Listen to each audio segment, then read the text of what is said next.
Joint ফ্যামিলিতে থাকার একটা যেমন সুবিধা রয়েছে, একটা কিন্তু অসুবিধাও রয়েছে। আমাদের প্রত্যেক দিনের যে হাট মশলাগুলো আসে বাড়িতে, ওইটা কে এনে দেয়? আমার বরমশাই নাকি আমার শ্বশুরমশাই নাকি আমার ভাসুর? আর সবটাই আপনাদেরকে বলবো। So hi everyone, good morning. আবারও স্বাগত আমার একটি নতুন ভিডিওতে। আশা করছি সকলে খুব ভালো আছেন আর সুস্থ আছেন, আর আমরাও বেশ ভালো আছি। আজ হলো শনিবার, এখন ঘড়ির কাঁটায় সকালে 8টার মতো বাজবে।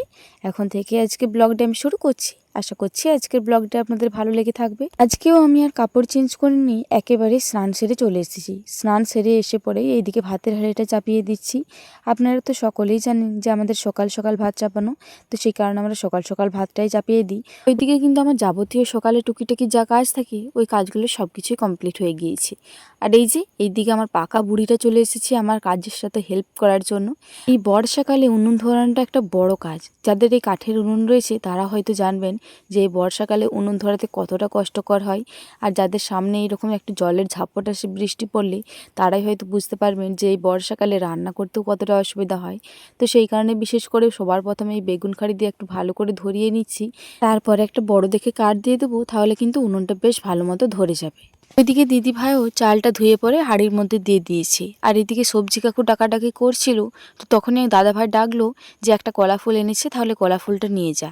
আমরা কিন্তু বেশিরভাগ সবজি এই কাকুটার কাছেই কিনে থাকি। এই যে কলা ফুলটা, এই কলা ফুলটার আজকে রান্না হবে না, কালকে হবে।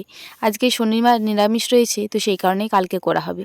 দাদা ভাই আবার এইদিকে বলছে যে কলা ফুলটা একটু ছোট লাগছে, একটা যদি বড় আছে তাহলে নিয়ে আয়। যাই হোক, এই কলা ফুলটা কিনতে কিনতে আপনাদের কমেন্টের একটা রিপ্লাই দিয়ে থাকি। একটা দিদিভাই আমাকে কমেন্ট করেছিলেন যে দিদিভাই, তোমাদের দোকানের জিনিস কে আনে? আমাদের দোকানের জিনিস কিন্তু দাদা ভাই আনে। শুধুমাত্র দোকানের বলে নয়, এখন বাড়িতে যাবতীয় যা আনতে হয় সবকিছু কিন্তু আমার দাদা ভাই দিয়ে থাকে, মানে আমার ভাসুর। ইন্ট্রোর প্রথমেই হয়তো বলেছিলাম যে জয়েন্ট ফ্যামিলিতে থাকার যেমন সুবিধা রয়েছে, সেরকম অসুবিধাও রয়েছে। সুবিধা তো একদম অনেক দিক থেকেই রয়েছে, তবে অসুবিধাগুলো কিন্তু খুব কমই রয়েছে। যাই হোক, ওইদিকে কলা ফুলটা রেখে পরেই এইদিকে একবার খামারেতে এলাম। মা বলছিল যে অনেকগুলো বাটাম রয়েছে, এক বস্তা বাটাম নিয়ে আয়, তাহলে কিন্তু উনুনটা বেশ ভালো মতো ধরে যাবে। কাঠগুলো না দিয়ে ওই বাটামগুলো পুড়িয়ে দে, তাহলে শেষও হয়ে যাবে আর উনুনটা বেশ ভালো ধরবে। তো সেই কারণেই খামারেতে এলাম কটা মতো বাটাম নেওয়ার জন্য। যাই হোক, বাটামটা নিয়ে যাই। তো যাই হোক, যেটা বলছিলাম, জয়েন্ট ফ্যামিলিতে থাকার অসুবিধা হচ্ছে এই যে আমার ভাসুর সংসার চালাচ্ছে, তখন কিন্তু আমার নিজের অনেকটাই খারাপ লাগে জানেন তো। কারণ বড়মশাই দেখেইছিলেন এতদিন বাড়িতে ছিল, সেই কারণে তো কোনো কাজকর্ম থাকেনি। তো সেই কারণে দাদাভাইকে কোনো রকম হেল্পও করতে পারছিল না।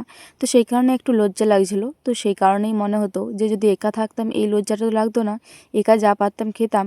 তো সেই কারণেই মনে হলো যে জয়েন্ট ফ্যামিলিতে থাকার যেমন সুবিধা রয়েছে, এমন অসুবিধাও রয়েছে। এই যে কত রকম সুবিধা দেখুন, বড়মশাইয়ের যে এতদিন কাজ থাকেনি, এতদিন তো সংসার চালানোর কথা ভাবতে হয়নি, কারণ ভাসুর মশাই রয়েছে, ও চালাচ্ছে।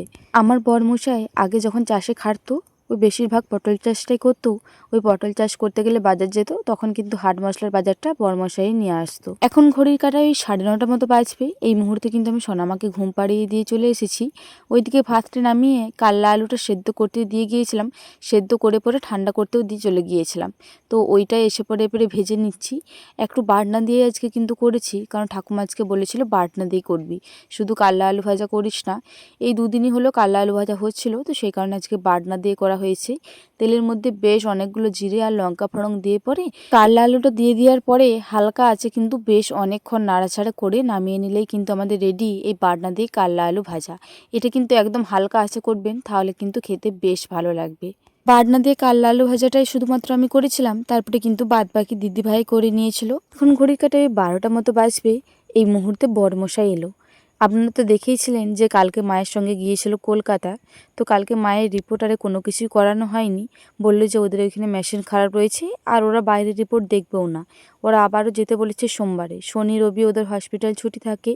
ওইখানে আমার একটা কাছেই মাসির বাড়ি রয়েছে, ওইখানেই মা আর মেজদি রয়ে যাবে। আর এই যে বড়মশাইও চলে এসেছে। আর ওইদিকে আরেকটা দাদাভাই গিয়েছিল, ওই দাদাভাইটাও বাড়ি চলে গিয়েছে।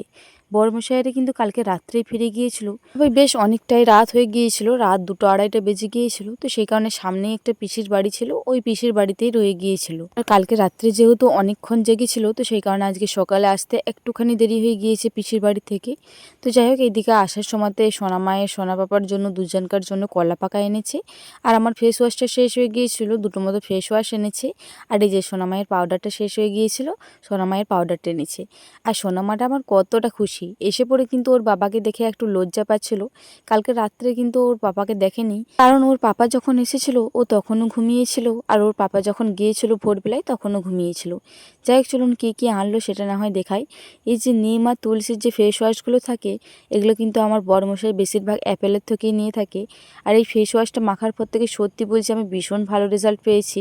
আর এইটার কিন্তু বেশিরভাগ কম্বো সেটই পাওয়া যায়, তো সেই কারণে বড়মশাই কম্বো সেটে নিয়ে চলে আসে। আর এই যে এইদিকে সোনামায়ের পাউডারটাও দেখছি এইবারে নতুন এনেছে। সোনামা হওয়ার পর থেকে এই 3বার হলো সোনামায়ের পাউডার কিনলাম। এই যে বড় বড় ডিব্বাগুলো কিনে নিই, এগুলো কিন্তু বেশ অনেক দিন যায়, তো 2বার তো একই কিনেছিলাম, তবে এবারেরটা কিন্তু একটুকু আলাদা। তো যাই হোক, এদিকে বাবা মেয়ে খেলা করছে করুক, একটু পরে না হয় বড়মশাইকে বলবো স্নানটা সেরে এসো, তারপরে না হয় দুপুরের খাবারটা খেয়ে নেবো। এদিকে কিন্তু সোনামাকে ঘুম পাড়িয়ে দিয়েছি, আর কালকে রাত্রে বেশ ভালো মতো ঘুম হয়নি। সোনামাকে আজকে ঘুম পাড়িয়ে আমিও এক ঘুম দেবো ভাবছি। দুপুরের খাওয়া দাওয়া করে এক ঘুম দিয়েছিলাম, তারপরে সোনামা আজকে সকাল সকালে উঠে গিয়েছিল।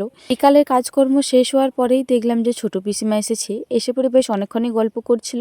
আর হরিশ্চন্দ্রপুরেও একটা পিসিমা রয়েছে, ওই পিসিমাটাও এসেছিল। পিসিমাদের জন্যই ভাবলাম যে একটু আলুর পকোড়া বানাই, দুটি মতো মুড়ি খেয়ে পরে যাবে। আজকে যেহেতু শনিবার নিরামিষ, তো সেই কারণে আলুর পকোড়াই করছি, তাছাড়া না হয় পেঁয়াজি বা অন্য কিছু করে দিতাম।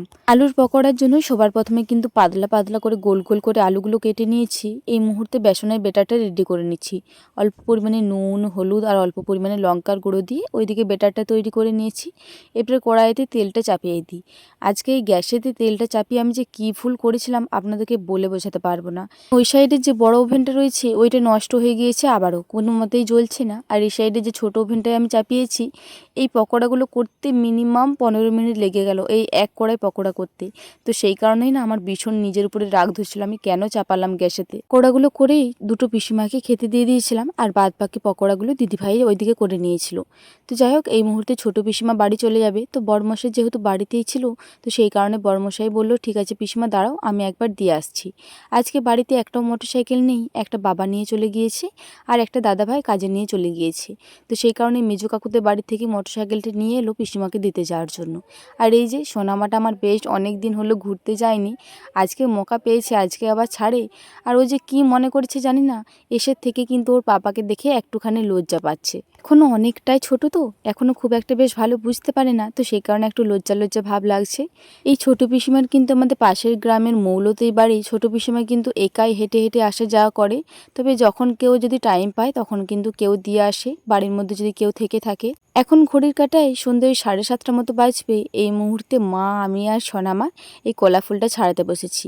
আমি সোনামাকে খাবার খাওয়ালাম, তারপরে বসলাম। মা আর সোনামাই ছাড়াচ্ছিল, আর ওইদিকে সোনা পাপাকে দিদিভাই এখনও পর্যন্ত খাবার খাওয়াচ্ছে। বলেইছি তো যে সোনা পাপাকে খাবার খাওয়াতে বেশ অনেকটা টাইম লাগে। যাই হোক, এই কলা ফুলগুলো কী করে ছাড়াতে হয় অনেকেই হয়তো ভাববেন, তো যাই হোক আপনাদের জন্যই ভালো করে দেখিয়ে দিলাম। এই যে ফুলটার মধ্যে একটা মতো লম্বা ডাঁটি রয়েছে, একটা সাদা ফুলের মতো পাপড়ি রয়েছে, ওই দুটো অংশ বাদ দিয়ে দেবেন, তাহলে কিন্তু কলা ফুলটা খুব একটা তেতো লাগবে না আর কষাও লাগবে না। আমরা কিন্তু এই পদ্ধতিতেই বেশিরভাগ কিন্তু কলার ফুল ছাড়িয়ে থাকি, আপনারা কি পদ্ধতিতে ছাড়িয়ে থাকেন জানাবেন তো। আর ওই যে সকালে কলা ফুলটা নিলাম, আজকে সন্ধ্যেবেলায় ছাড়িয়ে রাখছি, ফ্রিজের মধ্যে রেখে দেবো, কারণ সকালে এই বাচ্চা নিয়ে কলা ফুল ছাড়তে না বেশ অনেকক্ষণ টাইম লেগে যায়, তখন বেশ অনেকটা তাড়াতাড়ি লাগে, হাঁকপাক লাগে। তো সেই কারণে আজকে সন্ধ্যের থেকে আমি আর শাশুড়ি মা ছাড়িয়ে রাখছি। আর ওই যে দেখুন, ওইদিকে আমার পাকা বুড়িটা আমাদের কোনো কাজে হেল্প করবে না, সেটা কখনো হয়। আর এই যে এইদিকে পাকা বুড়িটার কথা বলছিলাম, এইদিকে আবার আমাদের পাকা বুড়োটাও চলে এসেছে। ও খাবার খাচ্ছিল, ওর মা বলছিল যাস না, এখনই ছড়িয়ে দিবি। ও তো কারো কথা শুনবে না, ও ঠিক আমাদের কাছকে চলে এসেছে। যাই শুনুন, আজকে গোলাপ ফুল ছাড়াতে ছাড়াতে এই ভিডিওটা শেষ করছি। আবারও দেখা হবে পরবর্তী কোনো ভিডিওতে, ততক্ষণে সকলে খুব ভালো থাকবেন, সুস্থ থাকবেন।